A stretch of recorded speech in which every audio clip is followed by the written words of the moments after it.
All right. Good noon, everybody. Thank you for tuning in. Welcome back to Lunch Break Apostasies. Before I say anything else, because I keep forgetting to, we have a YouTube channel now. I keep saying it at the end, but it's probably important to say it at the beginning. It will be linked both in the description and the comments, and so if you're somebody who likes YouTube a little bit better because it's easier to go back and see what happened before, it's also easier to be notified when something new is out, then you can do that as well. Second of all, I'm still learning how to work this crazy Facebook thing, and so I haven't quite got everything down, but as far as I can tell, the last poll I tried to activate did not work. I think you have to do it while you're still live. So I am going to activate that poll right now, and now you should be able to participate in that. If you'll recall, last week we were talking about the Orthodox Church, and we were talking about the history of Catholicism. And so the question was, when, in your opinion, did the Catholic Church first become apostate? And I put three options up there. It's totally up to you. Second century, um, I got a typo there, but second century, where we see the doctrine of the bishopric start to appear, the third century, where we see the doctrine of original sin start to appear, or the fourth century, in which we have the Council of Nicaea and the state beginning to sponsor the church, as well as a couple other things going on there. So I'm curious as to your opinion on that one. We didn't get any questions concerning the Orthodox Church. And by the way, if you have any, still feel free to go ahead and ask. You can ask me that in a personal message, in the comments, whatever you'd like. But that actually turned out all right because there was one thing that I de-emphasized a little bit, which I'd like to talk about, which is the emphasis on the Greek language within the Orthodox Church. And the reason for this, and once again, it's a bit of a comparison to the Roman Catholic Church. The comparison is there's an emphasis in the Latin language for the Roman Catholic Church. Now, in both the Orthodox and the Roman Catholic faiths, this has been a little bit dialed back in the previous century or said so, but historically, it, Latin was the liturgical language in the Catholic Church, and Greek was the liturgical language in the Orthodox. The reason that the Orthodox put so much emphasis on Greek is because the New Testament is originally written in Greek, which makes sense. Now, I, of course, wholeheartedly deny the idea that you can't translate the Bible so that somebody can understand it, but somebody who wants to thoroughly understand the Bible probably should study a little bit of Greek at some point. The bigger question is, why do the Roman Catholics focus on Latin? It seems to be a power play as far as I can tell. Of course, the Catholic Church wouldn't have allowed Latin translations at the very beginning. It wasn't until Jerome came along and translated the Greek Bible, and I don't believe it was Textus Receptus, the manuscript in which we get the modern King James version of the Bible, which tends to be the most reliable as far as the manuscripts go.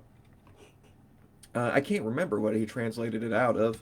I don't think it was that, but he ends up translating it into what is known as the Latin Vulgate, and that was the official Bible of the Catholic Church for a long time. So why translate it into Latin? Well, I'll excuse Jerome on that. He's trying to put it into common language that people can understand, so that makes sense. The Catholic Church, however, I believe, endorsed it as a power move.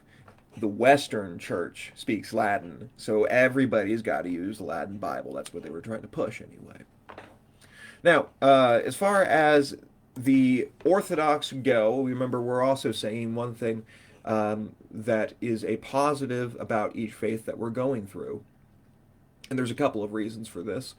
One, you're just about always going to be able to find something that we can take from this as Christians. And two, if you're ever studying with somebody in this particular faith, it's good to find a point of commonality. And it's a good place to start from. In the case of the Orthodox, there's a few good things I can say about them. When you look at their practices, especially within more conservative congregations of the Orthodox, you'll find that a lot of it is very biblical. you'll find, for example, a harshness towards the doctrine of original sin. Now, it's a little unclear exactly where they are on this, and I haven't been able to get a solid answer, I'm afraid. I don't think they have completely eliminated it for themselves. However, they do try to de emphasize that. They, in the more conservative congregations, sometimes have a cappella singing, baptism by full immersion. Now, that doesn't mean they're doing everything right, but they do have a focus on what does the Bible say. I suppose this is because of the pride in the Greek language, and being able to understand what the Bible says in its original language is certainly a leg up when it comes to exposition of the Bible, and so they tend to focus on that a little bit, and I appreciate that. All right, let's go on to our topic for today, which is the religion of Islam. Now, Islam, and the reason we're doing this before the Roman Catholics is Islam actually shows up before what is known as the Great Schism in the Church in 1054. By the way, another correction from last week. I think I said that the schism was in 1088. That is incorrect. 1088 would be the Battle of Hastings, other important date that starts with 10, but I was thinking 1054. Islam starts around the 7th century, and we start in the city of Mecca. By the way, the word Islam itself is Arabic, as you might expect, and the term means either the way of peace or the way of submission. It's sort of wordplay, and you're supposed to combine it in your head a little bit. Submission leading to peace. We'll leave out the irony of the name meaning the way of peace for now. We should note that it is talking about a inner peace in that context. Islam and Mecca. Mecca is a major city in the Arabian Peninsula even before Islam. Now, of course, it's extremely important today because of its importance to the Islamic religion. But even before Islam, it was a very important place. And it starts off with the Prophet Muhammad in this time. Now, you'll notice that it's very difficult to find anybody making images of the Prophet Muhammad. That is because part of the religion is the strict forbiddance of any sort of images of the Prophet. So if you ever find an image of the Prophet, often, if it is, within the rules, it's going to look something like this, where somebody's placed a veil over his face. He was born in the 6th century, as I said, 570 AD, and he lived in the city of Mecca. During this time, you had a great rivalry on the world stage. By now, the Eastern Roman Empire had split from the Western Roman Empire, and the eastern half is now called the Byzantine Empire. The Western Roman Empire is sort of in the middle of its fall, and so all of Rome's power is really in the east, and from this point forward, we'll refer to them as the Byzantines. They have a great enemy over to the east, where Persia is. However, at the time, they're not calling themselves Persians. They're calling themselves Sassanids. And you have two great world powers then. To the west of the Arabian Peninsula, the Byzantines, and to the east, the Sassanids. And they both are highly religious powers. The Byzantines being Christian and the Sassanids being Zoroastrian. We're not really going to talk much about the Zoroastrian religion, seeing as it is near extinct. However, on the world history side of things, it was very important at one time. In addition to that, you also have in this particular area of the world many Jews of the dispersion. You see, in the year AD 70, Jews were dispersed from Judea by the Romans after the destruction of Jerusalem. And so they're all over the place, but many of them found themselves within the Arabian Peninsula. So you have three major religions exerting pressure onto this area: Christianity, Zoroastrianism, and Judaism. On top of that, you also have many local religions. For centuries, the Arabian Peninsula was famous for just how polytheistic it was. There are all sorts of wandering Arabic tribes, and each one of them has their own god. Eventually, it came to pass that there was a sort of pact that was made that there would be a time in which all of these tribes, which tended to be very violent towards one another, would make peace with one another so that they could worship their gods. Now, why not just worship your God wherever you want? Why does it have to be here in Mecca and you have to make peace with all these other tribes so that everybody can peacefully worship their God? Well, it's because Mecca had a really important object. It was known as the Black Stone of Mecca. Now, when you say that, what comes to a lot of people's minds is this image here. Hopefully, I'm pointing the right way. Let me check real quick. Nope. This image here, which is this huge black cube. That is not the Black Stone of Mecca. That is a shrine that is known as the Kaaba. Both the Black Stone of Mecca and the Kaaba, however, predate Islam. And the Kaaba, by the way, isn't even black. That's a black curtain that they place over the Kaaba during the month of Ramadan. The Black Stone of Mecca is much smaller. It's about yay big, and it acts as the cornerstone for the Kaaba. Now, Islamic tradition holds that the Kaaba was actually built by Abraham. That at some point during his life, he came down over to Mecca and built that. Tradition also holds that this black stone came from the heavens as a sign from God. And I subscribe to the theory that this is somewhat true. I do think that the black stone did come from heaven. I think it's a meteorite. Now, nobody's allowed to examine it to find out for sure, but it sure would make a lot of sense.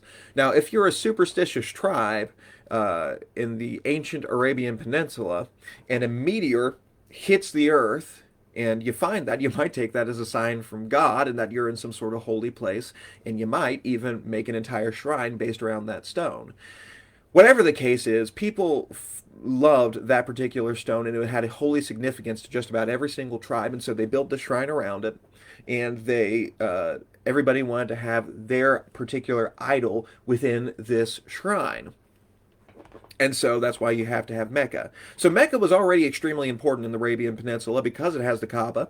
And now we have this time where you have these great rival empires, the Byzantines and the Sassanids. And they do have trade going on between them. And of course, that's going to go straight through the Arabian Peninsula. And Mecca finds itself right at the crossroads. And so at the time of Muhammad, Mecca was just full of all sorts of different religious ideas. And he would have been exposed to a lot of that as he was growing up. Give me 1 second here. I think I saw we had a comment. Have you studied J. Smith's material and other things in regards to the lack of the historical primary sources for Islam? From Shane Fisher. I have not studied J. Smith's material on that. However, I have seen some of the material from that, particularly a documentary from Tom Holland. And that's an unfortunate name nowadays because when you say that name, sometimes people think you're talking about the gospel preacher, or more commonly, they think you're talking about the actor. No, there's a historian named Tom Holland as well. He's pretty well respected. He put out a documentary about the lack of primary sources for the origins of Islam. I find myself a little bit doubtful, personally, concerning the lack of primary sources. Like I said, when it came to Judaism, Judaism. I think I said this during Hinduism, and in regards to the lack of historical sources showing an invasion of the Aryan people against the Indus Valley Society. A lack of sources, to me, is not good enough reason to completely overturn historical understanding of how things went for what we've had for hundreds of years. The absence of evidence is not evidence of absence, as they say. And I find it a little doubtful. I think I think you'd have to show some sort of proof that Islam was not actually around during the 6th century. It's not good enough to show a lack of evidence before then. Nevertheless, this isn't really a history class, so you're more than welcome to have a different opinion on me than me on that one. Um, but we are going to continue with the assumptions seen as um, have you studied Dan Gibson's material for Quiblis? It's pretty interesting. No, I haven't. I haven't studied that either. Um, However, we are going to continue on this with the general understanding of Islam's history. Whether or not it is true, Muslims teach this as their history, and so understanding the religion, we need to be able to understand this. But thank you for the comments and questions. All right. Anyway, Muhammad is born in 570 in this unstable environment that is Mecca, and he has a relatively unstable childhood. Now, the first part of it is pretty typical. He is quickly given up. I believe his father died before he was born. It was either before he was born or very early in childhood. Um, he has a very unstable childhood. The first part was pretty typical of citizens of Mecca. For the first 2 years of life, he was given up to a wandering Bedouin tribe to be nursed and raised over there. The reason Muslims, or I'm sorry, Arabs at that time would typically do that was because of it was considered, it made you more Arab, right? It culturally speaking, they believed the truest form of being Arab was to be a Bedouin, a nomad. And so, for at least a couple of years of life, you were going to live that life. And then he comes back, and at the age of 6, he ends up losing his mother as well. He is under the protection of his grandparents for a while, and then they die. He ends up under the protection of his uncle, Abu Talib. But very unstable, very impoverished childhood. But eventually he manages to work himself into a pretty good position in the caravans. And he's put in charge of the caravans of a local wealthy woman by the name of Khadijah. She's wealthy because she's a widow. And during the time in the caravans, he really begins to get a better understanding of the religious world because, of course, he's traveling to all these places in the Arabian Peninsula. So, after a while, he ends up being put in charge of all the caravans. He's basically the most valuable person in Khadijah's business. And Khadijah, although significantly older than Muhammad, ends up proposing marriage to him. And as a result of this, Muhammad becomes wealthy and very influential. He eventually has a few children with Khadijah, and he begins to have time for more leisurely activities. He begins to go in the habit of taking 1 month of every year to go to the mountains outside of Mecca and meditate. And this seems to be working pretty well for him. However, in the year 610, it is said that Muhammad had a revelation of an angel while he is in a cave. He hears a voice saying to write the following message down. And he says to the voice, I am illiterate. I am unable to write. And 3 times he hears this. Eventually, and there's a little bit of conflict on exactly how this goes, but eventually the voice is going to reveal itself as the angel Gabriel. After this revelation, he is extremely troubled by it. And he believes that he might be going crazy, or perhaps a demon is trying to deceive him in some way.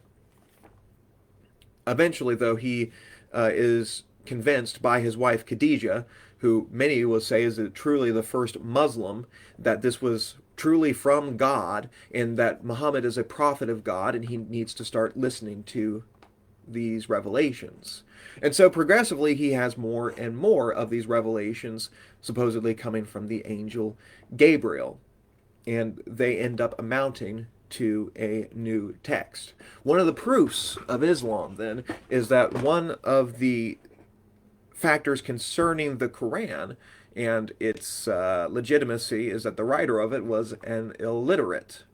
And so the idea is that this was then a miraculous thing. Now, it's not said that Muhammad himself wrote down the Quran, but people were witness to the revelations. We should note that we do have contradiction with the Bible at this point.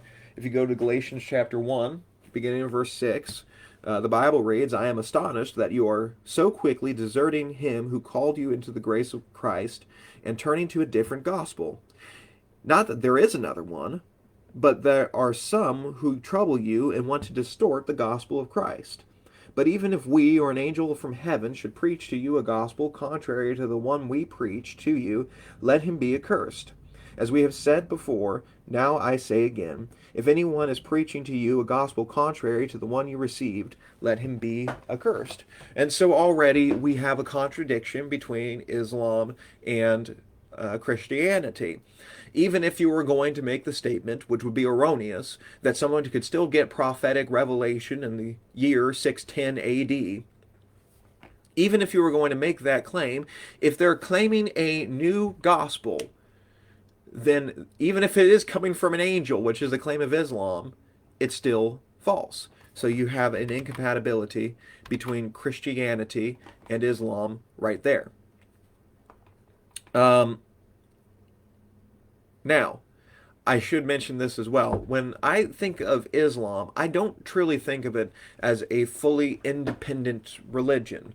Much in the same way that Buddhism is couched within Hinduism, and somebody could make a strong argument that Buddhism isn't so much a independent religion as it is a Hindu sect.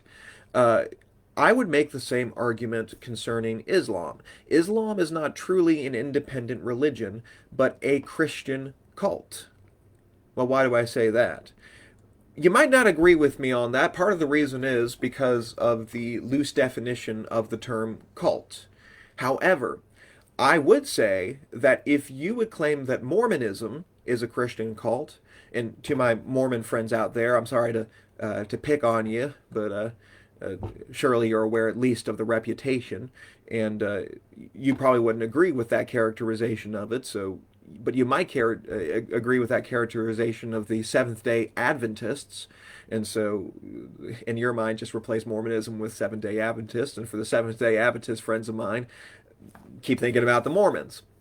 But what factors of that religion make it a cult? Is it the fact that you have a prophet coming along with new revelation from God? Is it that there is an emphasis on the imminent return of Jesus Christ? You know, Muhammad taught an imminent return of Jesus Christ. By the way, there's two ways to go about that if you're starting a cult, it seems.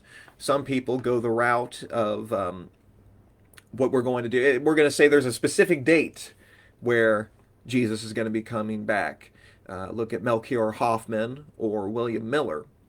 And both of them say, well, this is the date that Jesus is coming back. Well, if you're going to do that, I would recommend doing it a date that you're pretty sure you're going to be dead by, because if you don't, then once that date comes and goes, which it did with Hoffman and Miller and just about everybody else, with the exception of anybody who has named a date for the return of Christ that has yet to happen, it shows you to be a fraud, is the problem with that. The better way to do it is to just emphasize that Jesus is coming soon, but you don't know exactly when. You can ride that pony all the way through your life if you want. That's what Muhammad did. That is what the premillennial dispensationalists did when they first started popping up in the 19th century. By the way, premillennialists have always said, it's an important part of it, Jesus is going to be coming back soon. And when they say soon, they mean real soon, not, with the Lord, a day is as 1,000 years, and 1,000 years is as a day. They mean soon as we think of soon. The problem is they've been saying that for the past 200 years. Um, so you got a problem there as well. But it still keeps going on because they never named an exact date. So you have a focus on the coming return of Jesus Christ. You have a de-emphasis of Jesus in his nature. Both Islam and Mormonism both downgrade Jesus from deity into mere creation and man. And in fact, Muslims consider it blasphemy to claim that Jesus is God. So you have that as well. Why do you do that? So you can emphasize your particular prophet. In the case of the Mormons, that's Joseph Smith. In the case of the Muslims, that would be Muhammad. You have strange sexual practices that almost always show up. Now, this is not definitional of a cult, but it almost always happens. One, because of extreme corruption of the leadership, and two, because this can be used as a method of control. Of course, the Mormons very famously start practicing polygamy, and guess what? Muslims do too, and you can see the practices that start to pop up, and you can watch as Muhammad makes up strange rules concerning it. Now, the one thing you might be able to say in defense of Muhammad's polygamy is that he actually limited the polygamy of the time, which was essentially unlimited, to the Muslim rule, which is that a Muslim may have up to 3 wives. That being said, he personally broke that rule whenever he found it convenient to do so. So the polygamy of Islam, I would say, still falls under that. And then, of course, you have the focus on one or two particular people. At the very beginning of Islam, I would say it's actually a two-person operation. I would say it's mostly about Muhammad and Khadijah. Anyway, Muhammad begins to teach in Mecca. Remember, at this point, he's already a well-respected person. He's considered in Mecca, at least according to Muslim tradition, to be a wise mediator. And so he gains a little bit of traction. Shamefester says people think we are a cult. That is a good point. And that's why why I have to do it from a comparative standpoint, because cult has such a poorly defined set of circumstances. Basically, if any definition of cult that you'd find in the dictionary, you could apply it to really any sort of religion, which is why I don't want to, get too bogged down on exactly what the definition of cult is. That being said, all those factors that I mentioned about Islam and Mormonism, which are all true, they don't really apply to the church, historically speaking. Anyway, he begins to amass a following, and he's essentially preaching 3 really important ideas. One, that Jesus will be coming back soon. 2, that idolatry is evil. And 3, that there is only one God. And he begins to amass a small following in Mecca. However, by the year 619, he ends up losing a lot of his power almost instantly, because in that year, both his wife Khadijah and Abu Talib, remember that's his uncle who's acting as a protector for him, die, and this leaves Muhammad without protection. And a lot of the unpopularity that he's been going through, and Muslims were persecuted in Mecca, at least according to their own tradition, for a while because of Muhammad's teachings, he is now in significant danger. The main tribe in Mecca is known as the Quraysh, by the way, and they begin plotting to assassinate Muhammad. Once again, this is by Islamic tradition.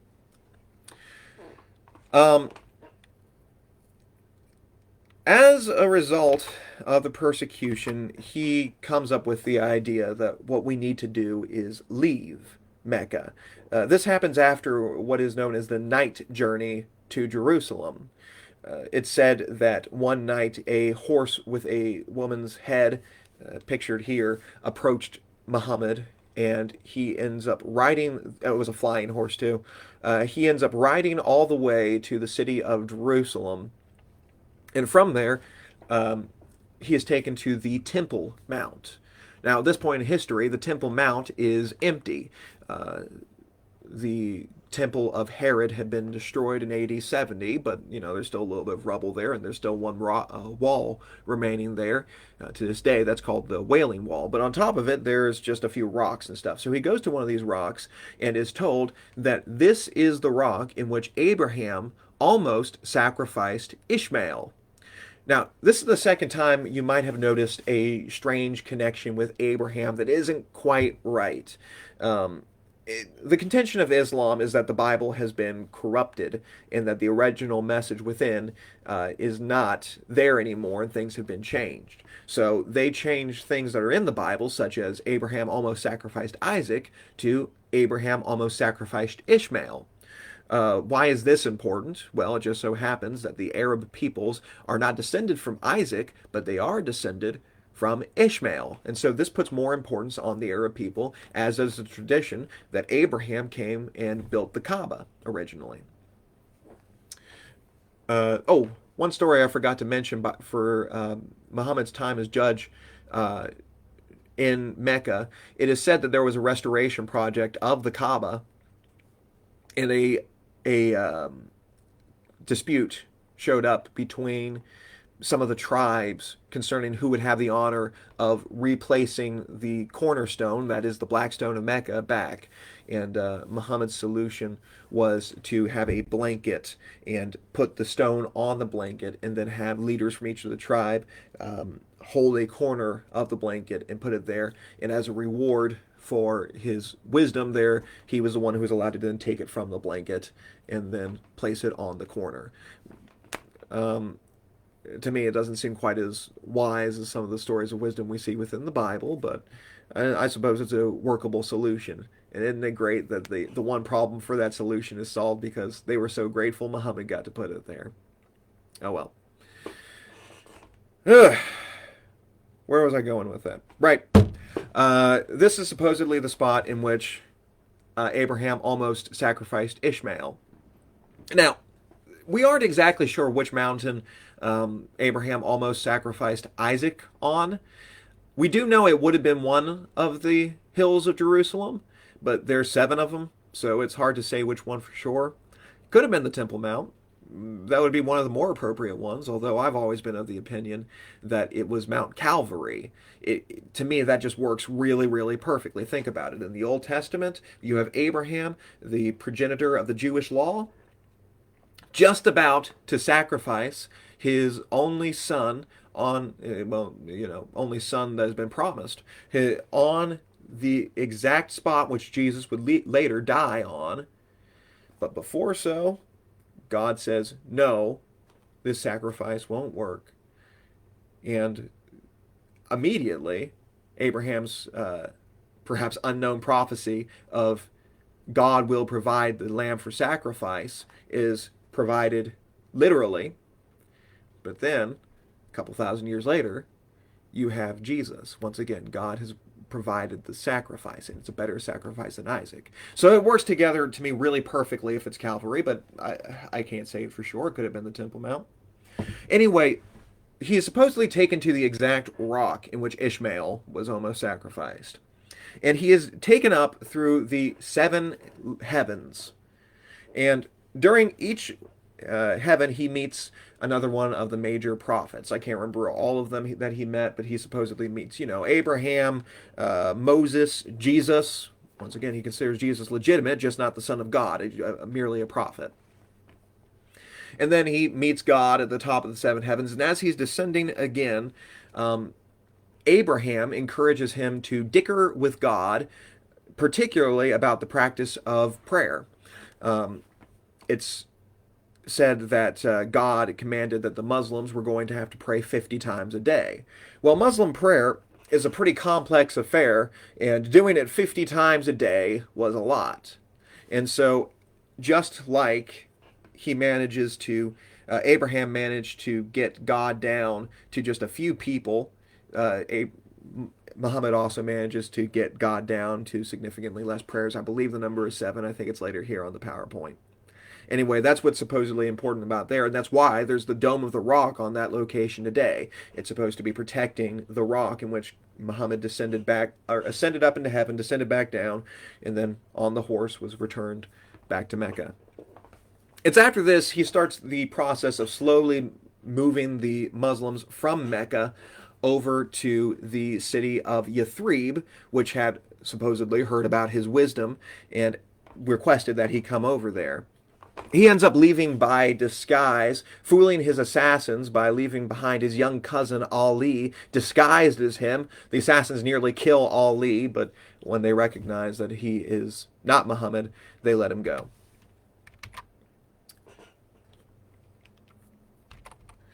A couple more comments from Shane Fisher. Joseph Smith was called the American Muhammad. It is interesting that there are several parallels between the LDS, for those of you who don't know, that would be the Latter-day Saints faith, and the Muslim faith. I once talked to some missionaries and asked them, did you know that there was an angel that came to a man in a secluded place and gave him a book to be revealed? They were like, you're talking about us. I said, no, Islam is what I'm talking about. Silence. My question to both Muslims and Mormons who believe the scriptures were corrupted doctrinally, when was it changed? Where was it changed? Show me the evidence. Don't just make assertions, in case everyone is watching this later. And that very much is a good point. And usually, when that sort of assertion is made, and you ask which elements of either the Quran or the Book of Mormon in this case are shown to be from God, you don't really get solid answers.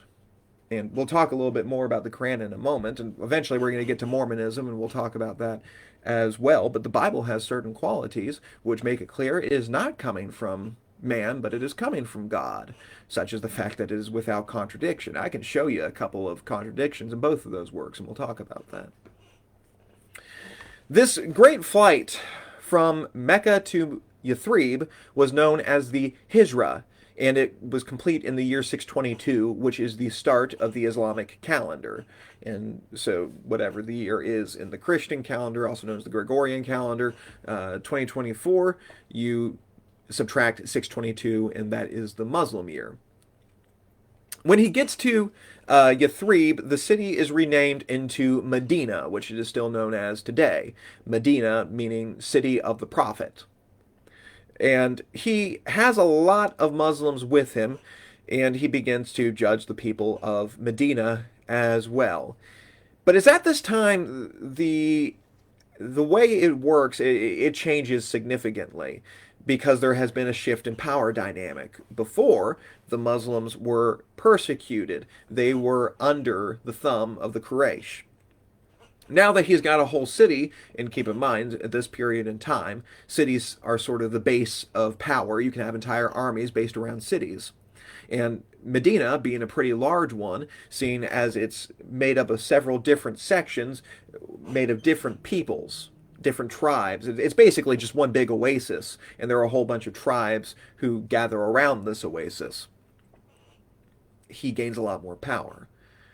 Now, he brought a lot of Muslims with him, and they needed support. They didn't have jobs in Medina. So the way he ends up supporting them is whenever a local Quraysh, remember that's the tribe that is out of Mecca, whenever one of their caravans come by, they end up raiding the caravans. And this causes a war between the Quraysh and the Muslims. While he's in charge of Medina, he demands that the population become Muslim, at least if they happen to be one of the pagans. Now, if they are a person of the book, that is, a Christian or a Jew, they are allowed to continue their religion. But there's a couple of caveats. And the caveats and the laws concerning that are called the laws of jizya. And some of these laws include extra taxes upon Christians and Jews. It is highly illegal for you to do any sort of evangelistic work, especially towards Muslims. You must have your worship services in private, and you cannot stop one of your children from converting to Islam.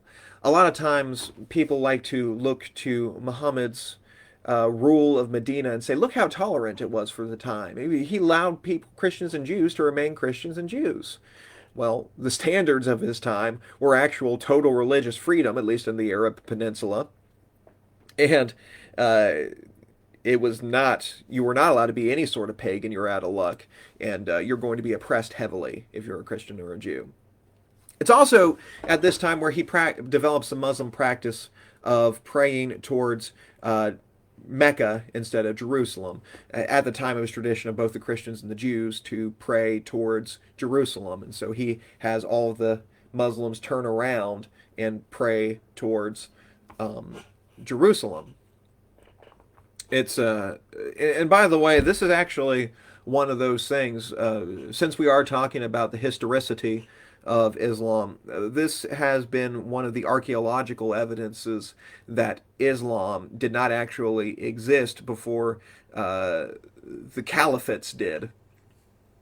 And part of that is that there have been a couple of ancient mosques found.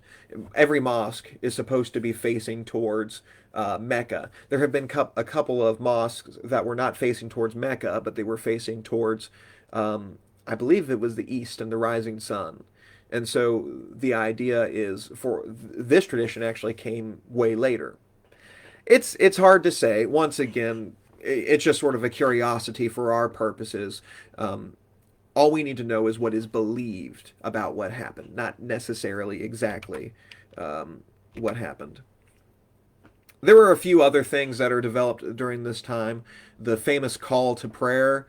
Um, Boy, I'm sure the invention of the megaphone and the speaker um, annoyed a whole lot of people at some point because before it was just some guy yelling out and these chants and these singing things. You've heard this before when it's telling Muslims to pray.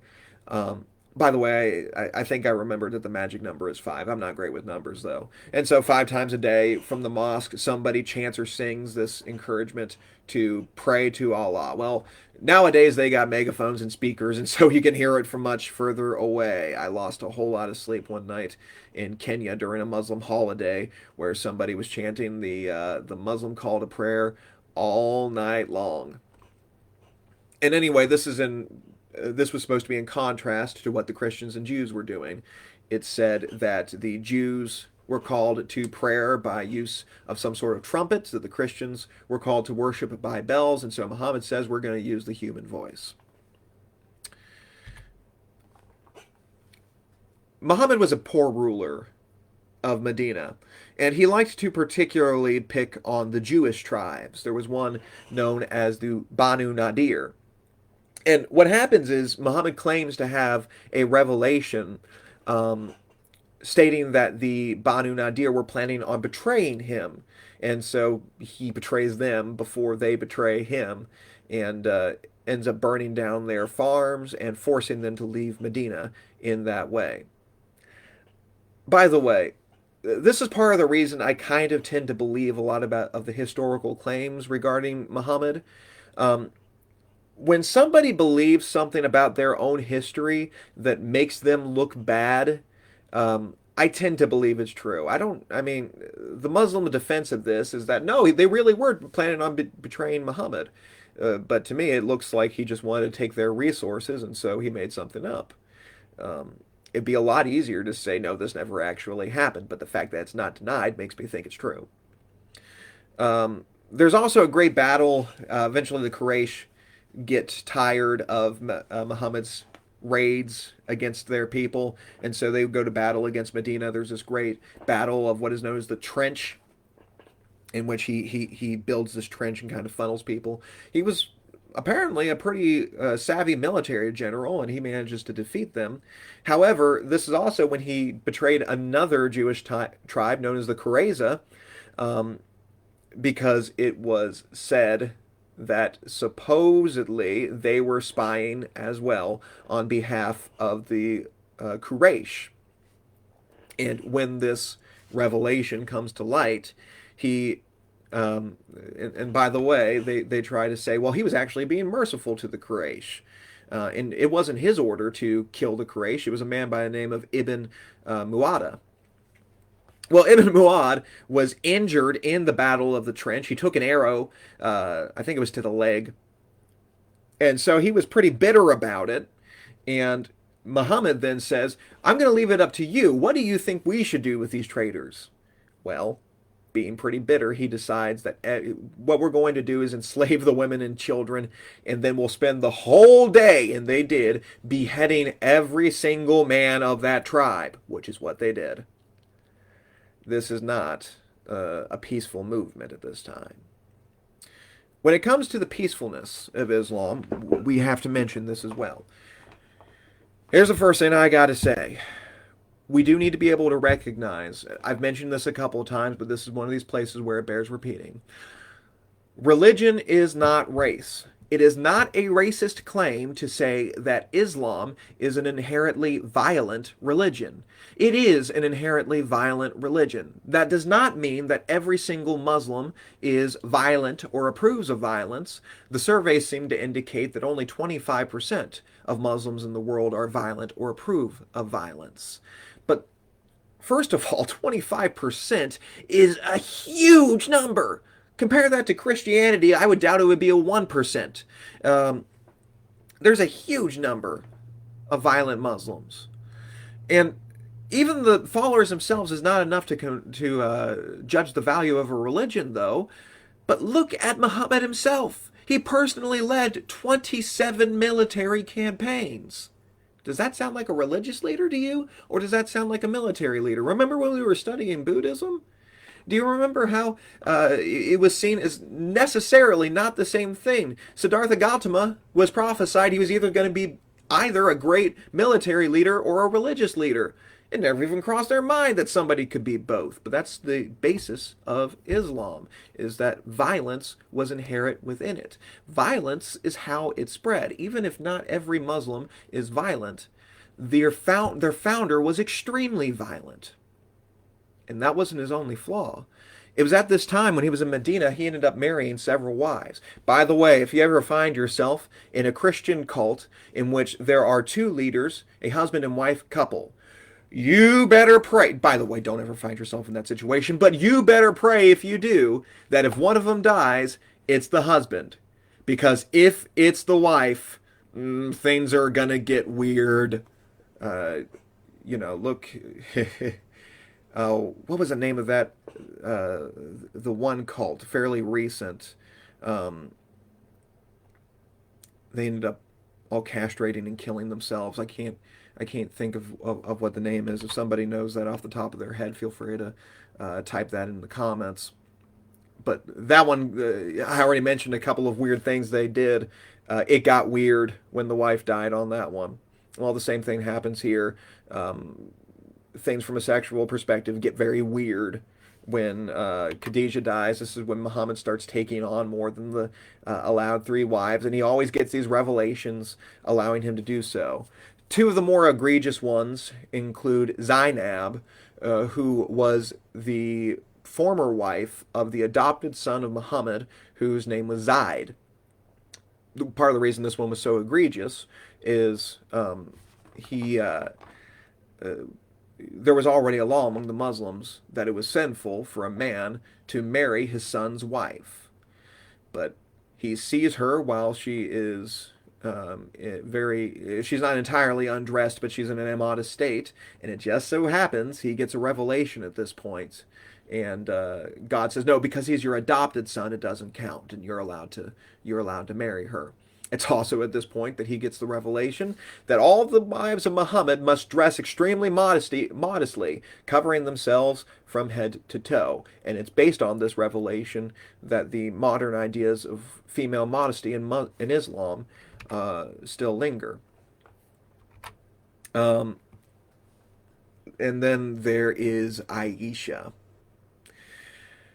When Muhammad married Aisha, who was the daughter of a very influential friend of his by the name of Abu Bakr. Aisha was 6 years old. Muhammad was in his 50s. There are two defenses made of this. From liberal Muslim scholars, the defense is, well, that's actually a mistranslation. She was 16 years old. Okay. Is it any less perverted if it is a 50-something-year-old man with a 16-year-old girl? I suppose maybe it is a little bit less perverted. It's still perverted. And then perhaps the more egregious defense of this is that the marriage was not consummated when Aisha was 6 years old, but when she was 8. It is absolutely disgusting. Compare that to the founder of Christianity, by the way. Yes, people make moral judgment upon Jesus, but one, it's not legitimate, and two, it's only ever against his teaching. You show me something that Jesus did that was evil. Pretty hard to do. Even among his teachings, of course, nothing was actually evil, but I could see how someone might think that he taught something evil. But I don't know how on earth you're going to defend somebody like Muhammad. Yes, very much convenient revelation, Shane. Eventually, Muhammad Ali takes the the Muslims. He takes them over and conquers Mecca in 630. He completes the Hajj, which is the pilgrimage and the several revolutions around the Kaaba, which existed before Islam. It was just done in favor of the idols. And it's said that while he was going around and around the Hajj, that the idols that, or I'm sorry, in the Kaaba, that the idols therein were destroyed. He spares, and people once again like to celebrate. He didn't kill the pagans when he took over Mecca. No, he just forced them to convert on pain of death. But other than that, yeah, that was great. Um, and then he gives what is famously his most famous sermon, which is known as the farewell sermon in Mecca. And he basically says he's not going to be doing this anymore. He encourages people to unite. He says that Islam is not something that is only for any particular race, and he encourages that to everybody that Islam is for everybody, which is a great thing, and people love to point to that. But you can't look at one thing, which is a refusal to discriminate between people practicing your religion, and say that everything about the religion is good. He eventually died back in the city of Medina in 632 in the arms of his still very young wife, Aisha. Um, by the way, the fact that so many Muslims name their children Aisha today, it shows a misprioritization. Okay, let's talk about Islam itself. Uh, you know what? Let me say one more thing concerning Muhammad. Um, just in case I haven't made it super, super clear. Muhammad was not a good guy.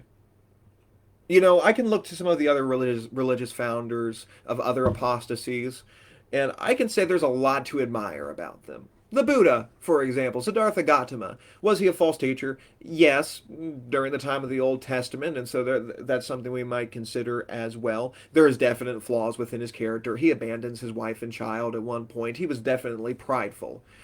At the same time, there's a lot to admire about him. He's an extremely compassionate guy, and if somebody wants to emulate those aspects of the Buddha, I say go for it. Imitate even the Buddha as long as he's imitating Christ.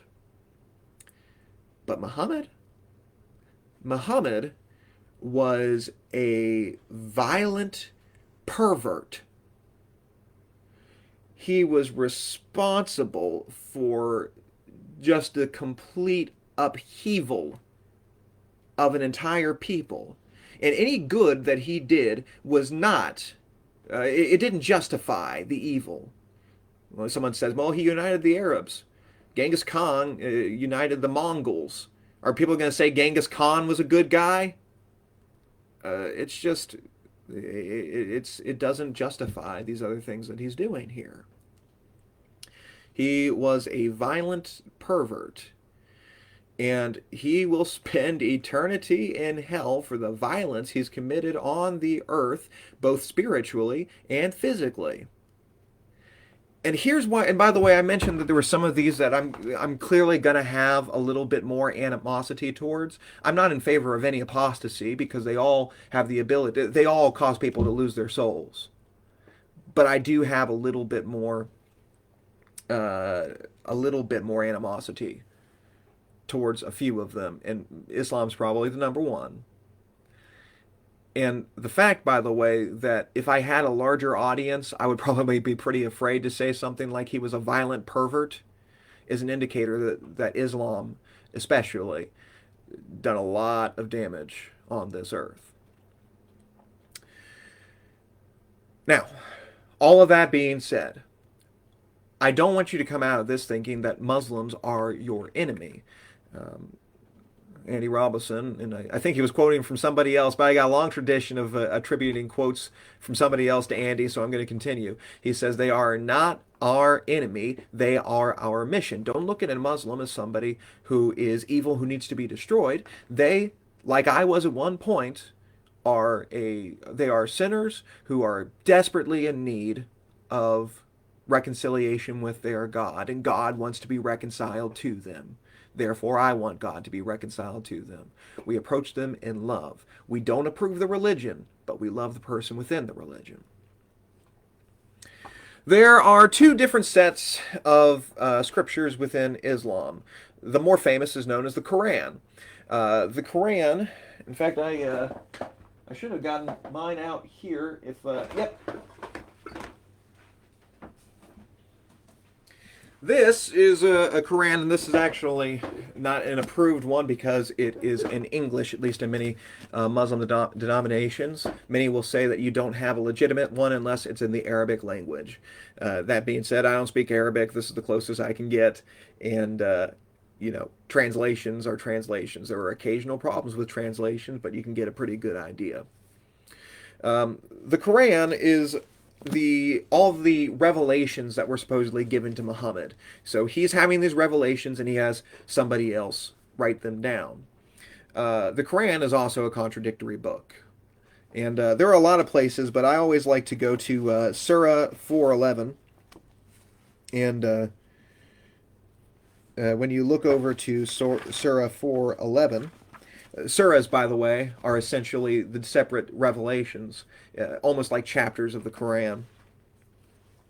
When you look over to that, it says, to you belong half of what your wives leave, provided they have no children. If they have a child, your portion is a quarter of what they leave, after deducting any bequests they have made or debts. Your wives' share is a quarter of what you leave if you have no child. If you have a child, their share is 1/8, after deducting any bequests you may bequeath, or any debts. If a man or woman dies, leaving no heirs, but has a brother or sister, then the share of each one is 1/6. If more, they are partners in 1/3 after deducting any bequest or any debts, and providing the bequest is not to their detriment. Such is the decree of God. In truth, God is all-knowing, all-forbearing. So what's going on there is Muhammad receives a revelation concerning how much inheritance children are supposed to receive when their parents die. Do the math on that one. Look it up. Remember, it's Surah 411. It's easy to remember. What's the 411? A contradiction in the Quran. That's what the 411 is. And by the way, there's a lot of these different contradictions. Usually they're explained away as later revelations immediately disqualify earlier revelations. Um, by the way, you don't see the same thing happening in the Bible, but that one's one of the easiest because it's self-contradictory. So, little homework for you. Do the math on that one. Tell me what you come up with. The Hadith is a collection of writings and accounts of Muhammad's life, not necessarily considered holy in the same way as the Quran is considered holy. By the way, the Quran has sort of been made into an idol in the Muslim religion, which is ironic, seeing as how much emphasis they put on putting away idols. But under Sharia law, somebody can get in trouble if they're in their home and there's another book that's sitting on top of their Quran and that sort of thing. Islam is often divided into the 5 pillars of Islam.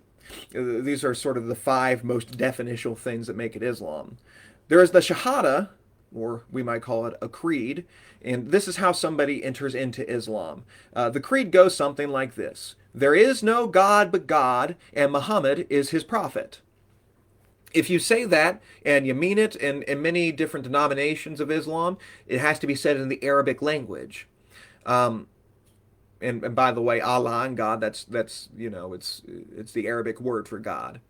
Um, but if you say that and mean it, I didn't mean it obviously when I just now said it, but if you say that and mean it, then you're a Muslim.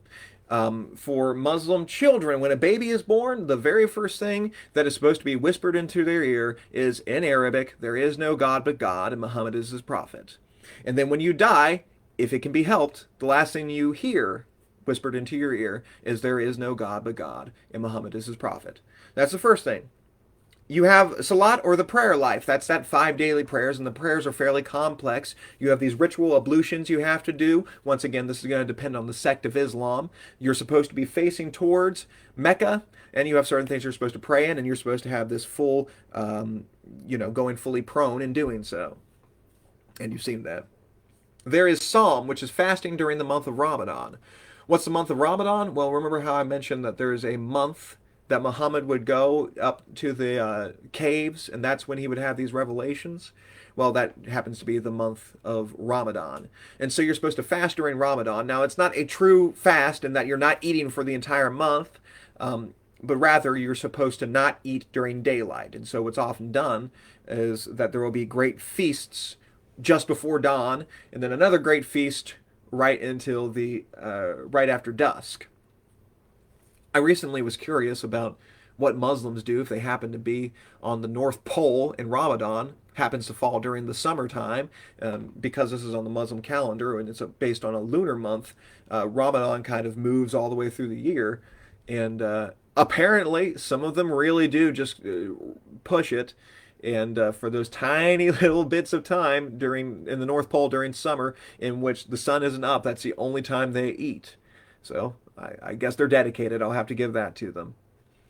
The Hajj, or the pilgrimage, the basic idea of that is that every able Muslim is supposed to, at least once in their lifetime, make a pilgrimage over to the city of Mecca. Other than oil, by the way, the city of Mecca is the number one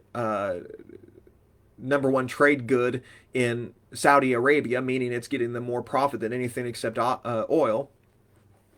And you go over there and you're supposed to mimic certain events from the life of Muhammad, such as, going around the Kaaba a certain amount of times. Maybe you're to travel over to Medina or over to the caves, that sort of thing. And then you finally have zakat, which is almsgiving. However, it's not just any almsgiving. It's supposed to be done specifically for the furtherance of Islam. Unfortunately, I would like to say this is 100% different than Christianity, as the Bible teaches there are three functions of the church, which is edification, evangelism, and benevolence. And that the benevolence, while it can be done specifically to further Christianity, is an end on itself. Unfortunately, there are a good many Christians who treat benevolence as if it is only a means to an end, and if Christianity cannot be evangelized with certain benevolence, then it shouldn't be done. That is not a biblical attitude. Benevolence is an inherent good. It's great if you can further Christianity, but you don't have to every time you give something.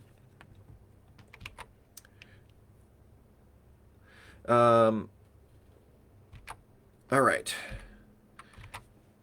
Shane, I'd love to answer more of your questions. I might try to get to it later, but I'm a little bit over time here, so I'm trying to quickly get through the rest of this. Another part that's extremely important with Islam, and that is not always mentioned among the five pillars, although some people sort of consider it the sixth pillar, is jihad. There's a modern debate in Islam if jihad is talking about an inner struggle or an actual holy war. That and in the context of the Quran, jihad seems to refer to war specifically against the Quraysh. These revelations of Muhammad got a lot more violent directly after the flight from Mecca into Medina. Now he's got some power. Now he's being violent. So historically, jihad is talking about war against outsiders. And if you look at how the Muslims quickly spread. There's a small map there showing the different Islamic caliphates and how quickly. You see that dark red spot there? That's how much the Muslims were able to conquer during Muhammad's lifetime alone. The orange one's the next caliphate, which quickly managed to balloon out, and the yellow one, they got all the way into Spain during the conquests, forcing people, of course, to become Muslim during this time. Islam quickly became a world empire. So jihad, at least in the historical context, was absolutely talking about physical war. Now, many Muslims don't believe this, and good on them. I am very grateful that there are many good people who are Muslims. But here's what I'm trying to emphasize here. There are many good people who are Muslims. And by the way, there are many bad people who claim to be Christians. But nobody has ever been a bad person because of Christianity, and nobody has ever been a good person because of Islam. If there's a good Muslim, they are good despite Islam, and if there's a bad Christian, it is evil despite Christianity. We have a few aspects of Sharia law. Sharia was first implemented in Medina, and it was the law that Muhammad put over that particular city. You might be familiar with the diet of halal. It's very similar to kosher, which we mentioned during Judaism. Although there's a few other things with it. It's typically a little more strict. There's a refusal to eat any sort of pork, which is the same with kosher. However, they are not allowed to drink alcohol either. And then there's a few other rules with it as well. Everybody's supposed to keep modest, and with certain traditions within Islam, women are supposed to wear a veil. Now, how this is interpreted, you can see, varies widely. There are some Muslim women who don't believe they have to have anything covering themselves in the head at all. I should note this is a minority. Most American Muslims seem to go for one that is just shrouding the hair and nothing else. There's a term for it. I can't think of it off the top of my head. If you remember that, type that in the comments. And then if you go to some of the more strict Muslim countries, you might have a full burqa. What is pictured here is actually not a full burqa. If it's a true burqa, then not even the eyes are going to be showing. There's a lattice structure over here that you can't see the woman behind it at all, and she should only be seen by her husband. You also have keeping of certain holidays such as Ramadan, Eid al-Fitr, Eid al-Fit. There we go. Which is the celebration of the end of the month of Ramadan, and I believe it also celebrates Muhammad's flight from Mecca. And then you have Eid al-Adha, another famous holiday within Islam. Islam, much like other religions, is divided into several denominations. There are two huge ones. In fact, really, there's one really, really huge one, and then another one that's kind of big, and then the rest of them. I don't think any of the other denominations of Islam even make up 1%. The largest are the Sunni. Essentially, the division is over the caliphs. The caliph, you might think of it as the Pope of Islam, although, especially at the beginning, the caliph was also a physical leader and a wartime leader. Of course, many of the popes were as well. But the Sunni believe that the caliphs were to be elected, and that all caliphs before Ali, you might recall that Ali was the young cousin of Muhammad. He eventually became a caliph himself. Were legitimate. About 80% of the Islamic world are Sunni, and most majority Muslim countries are Sunni. Places such as Saudi Arabia and Iraq, those are Sunni countries. Shia believe that caliphs must be from the family of Muhammad, and so the first caliph in history was Abu Bakr. That's the father of Aisha. And so the Sunni believe he was legitimate.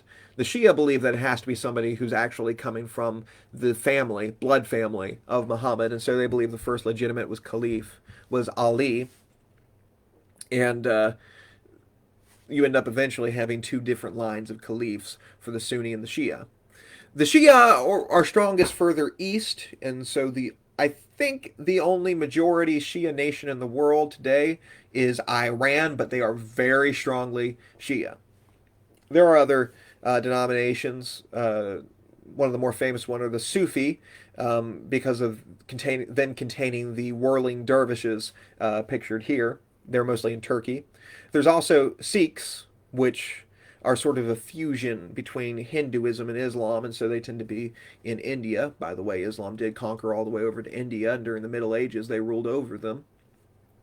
And then there's other ones such as the Nation of Islam, which is sort of an Islamic cult based around an American by the name of Elijah Muhammad. Um, and It's not so famous around its actual beliefs, except its black supremacist beliefs. Essentially, it applies um, Muslim beliefs to black people, and because it's a violent religion, people who saw the oppression of black people in the 20th century and were predisposed to deal with that violently tended to be very attracted to the teachings of Elijah Muhammad. And so a couple of famous athletes were members of the Nation of Islam. Kareem Abdul-Jabbar, as well as Muhammad Ali, were both members. And then the most famous member was probably Malcolm X. And eventually, before he was assassinated, he ended up leaving the Nation of Islam. All right, that's Islam. I know it was a longer one. There's a lot to get through. I really wanted to emphasize the life of Muhammad for us. You got to know Muhammad wasn't a good guy. That's really one of the most important things to take away from this. Once again, I can't emphasize enough. This is not the point of this class is not hatred and to tell you how much you ought to hate these people. You shouldn't hate anybody. The point of it is to show how badly it is deceiving people and how this one in particular has the potential for not just the spiritual harm that they all have, but physical harm as well. And we should see this as our mission. Next week, we're going to go over Roman Catholicism. Of course, if you have any questions or anything like that, please let me know. And thank you for your time. Look forward to speaking to you again soon.